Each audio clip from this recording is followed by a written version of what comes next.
We have finally made it to the penultimate episode of Full House. This is, of course, Michelle Rides Again Part 1. This is the 23rd out of 24 episodes from Season 8, directed by Joel Zwick, and as always there will be spoilers from now as I go through the episode and share some thoughts. And I'll just sum up very quickly and say, it's not a good finale.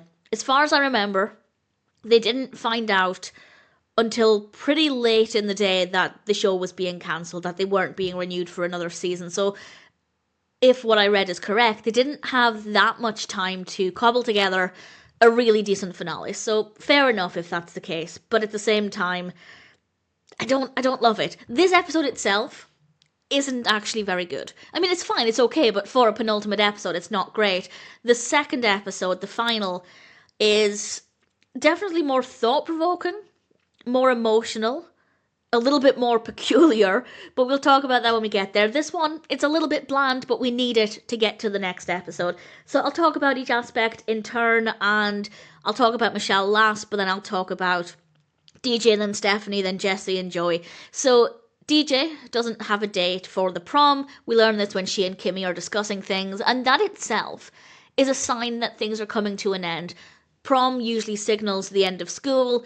It's the end of a chapter for DJ and Kimmy. Starting the two-part finale off that way, I thought, really helped to show us that, yeah, things are changing. And DJ, as I said, doesn't have a date. So Kimmy brings over some prospects, just these bunch of guys that she rounded up. And I have to say, DJ was not nice. DJ was very unkind here, because she looked at these guys who were, I guess I can say, stereotypical geeks.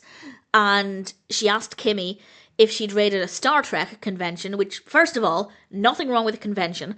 And when Kimmy said, just ask one of them out, you've got nothing to lose, by talking with them, DJ responded, accept my dignity. How disgusting! DJ Tanner thinks she would lose her dignity by talking with somebody who looks like a stereotypical geek. How disgusting. I don't even care if she's still a teenager at this point and her brain's still developing. I could not care less. Absolutely disgusting. And it's maybe one of the only times where I've actually detested DJ in the moment. So, not happy with that at all. Stephanie is doing Romeo and Juliet at school, and a classmate, Andrew, comes over to rehearse, and Michelle's in the room, they're rehearsing the balcony scene. It's brilliantly staged. Stephanie's up the stairs and Andrew's down the stairs. And yeah, I think they made a really good use of the set to stage this. I thought it worked really well. Michelle's making things awkward, and for the first time, maybe for the first time, it feels like she was doing it intentionally. Usually when Michelle says something awkward or embarrassing, it's because she doesn't really realise that to the older girls it would be awkward and embarrassing. But she was kind of winding Stephanie up in a way that made it seem vindictive and intentional, rather than just not being aware of the situation, and that's also not a good look for Michelle. It's not a great episode for people's personalities here. Then we come to Jessie and Joey, and we are kind of doing a lot of jumping around. It kind of just, I feel like they were making an effort to try and involve every character in some way for the most part. Jessie and Joey have a chance to have their own TV show. That's really exciting. And Jessie says that he's actually too busy to go to Michelle's competition, which is upsetting. And then he's too busy to play with Nicky and Alex. And they say that he is, and I quote, no fun anymore. Meanwhile, Joey and Jessie are wrestling. It's a little random, but as a way to involve the characters, it worked, and then they get stuck together. And to the boys' credit, when Jessie asks them for help, they say that they can't, because they weren't allowed to get in the way. So, to their credit, that was rather sweet. Then we come to the main part of the narrative that then leads us into the next episode. And Michelle has started horse riding lessons, and she's riding this horse called Peppermill. Beautiful, beautiful horse. And she wants to enter Peppermill into a jumping contest. Danny says no, but then a very snooty parent says that it can be devastating for a child to lose, and her daughter Elizabeth wins every year, so maybe it's best that Michelle doesn't enter.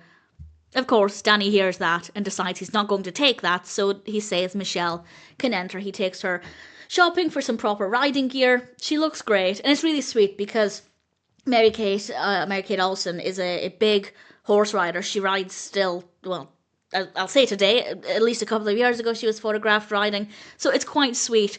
They also ride horses in a couple of their films, so it's really, really lovely to see. And the parents then start focusing too much on winning. So when it's time for the competition, Michelle and Elizabeth decide to skip the contest. It was actually Michelle who suggested this. Not the best influence, but she suggests they just go and ride on the trail for fun instead of having to deal with this competition and to deal with the parents. And Elizabeth thinks it's a good idea.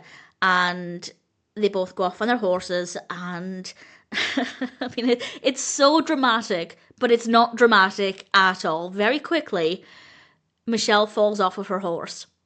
And I'm not an expert, I could be wrong, but she falls to the ground. It doesn't look like she falls on her head. She is wearing a helmet, and it's not a great distance to the floor, but apparently the impact was so severe that something tragic happens. Something really scary. Danny and Joey arrive just in time because they realise the girls were missing, and that's how we end things. I won't say what happens next.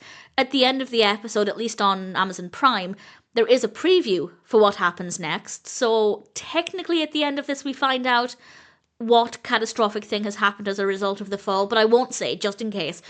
But I will say, it was so not dramatic, but it was painted in a way that was so dramatic, and it's almost laughably bad. And I don't know what's worse, that actual moment or everything that happens in the next episode. But I'll talk about that more when I rewatch the next episode. As ridiculous as this finale or two-part finale is, it's still emotional. I don't want it to end. It doesn't have to end, I can go back to the beginning, but nevertheless, it's fine. None of the subplots work very well. DJ saying utterly disgusting things I do not like. Stephanie doing Romeo and Juliet, I guess, was fine. Jesse and Joey wrestling, very random. Nicky and Alex were pretty great in that scene. Obviously, the main focus is on Michelle, setting us up for the next episode, and I'll talk more about that when we get there.